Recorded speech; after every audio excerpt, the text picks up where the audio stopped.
আজ ৭৫তম স্বাধীনতা দিবস উদযাপন হচ্ছে ভারতবর্ষের প্রায় প্রতিটি প্রান্তে।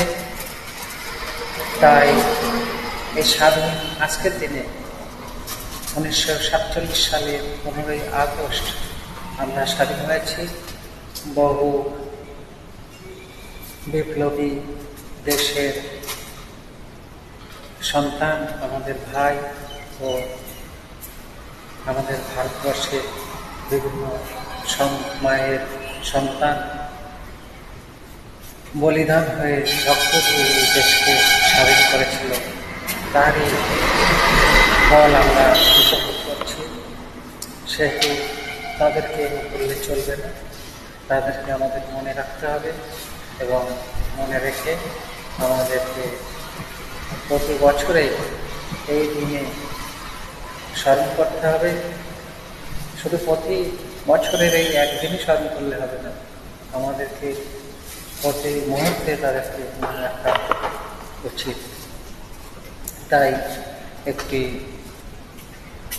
সঙ্গীত পরিবেশন করার জন্য কয়েকটি কথা আমি লিখে বলছি, ভালো লাগলে কমেন্ট ও শেয়ার করবেন।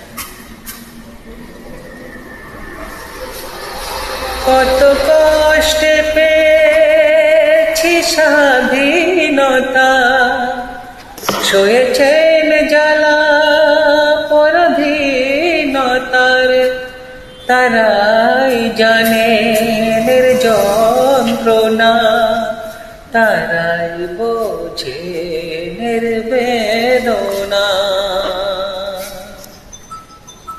কত কষ্টে পেয়েছি স্বাধীনতা, সয়েছেন জ্বালা পরাধীনতার, তারাই জানে যন্ত্রণা, তারাই বোঝে বেদনা। মনে রেখো তাদের নাম, জানাও সকলে প্রণাম। মনে রেখো তাদের নাম, জানাও সকলে প্রণাম। সকলে মিলে মিশে সকলের পাশে এসে করি সকলে মিলে মিশে দেশের গুণগান। করি সকলে মিলে মিশে দেশের গুণগান। পতাকা তুলি সবে দেশের মন বাড়ুক ভাবে, ভারতবাসীর উজ্জ্বল হোকে ভাবে।